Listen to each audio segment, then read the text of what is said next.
Brownie பற்றிய தவறான வரலாறு ஒன்று உலாவி வருகிறது. அதாவது, ஒரு ஷெஃப் பேக்கிங் பவுடர் போட மறந்ததினால் உருவானதுதான் பிரவுனி என்று.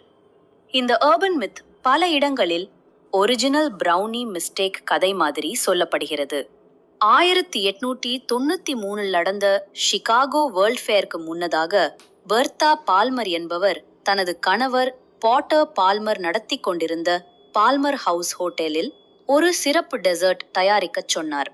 அதற்காக அந்த சமையலாளர்கள் உருவாக்கியதுதான் பிரவுனி. ஒரு டென்ஸ் ரிச் சாக்லேட் பார், அதாவது கேக் மாதிரி இல்லாமல், பின்பு அதன் மேல் இடுவதற்கு அப்ரிகோட் கிளேஸ் மற்றும் வால்நட் டாப்பிங். இது சாக்லேட் மிகுந்த சூயான சாஃப்ட் பார் மாதிரி உருவாக்கப்பட்டது.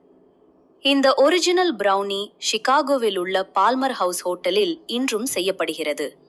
அதே ஏப்ரிகாட் கிளேஸ் மற்றும் நட்சத்திர வடிவில் வெட்டப்பட்ட நட்ஸுடன்.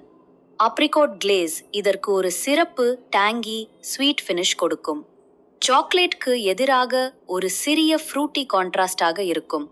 இது பாரம்பரிய பால்மர் ஹவுஸ் ஹோட்டல் பிரவுனியின் சிக்னேச்சர் டச். இதைதான் உலகின் ஃபர்ஸ்ட் மாடர்ன் பிரவுனி என கருதுகிறார்கள்.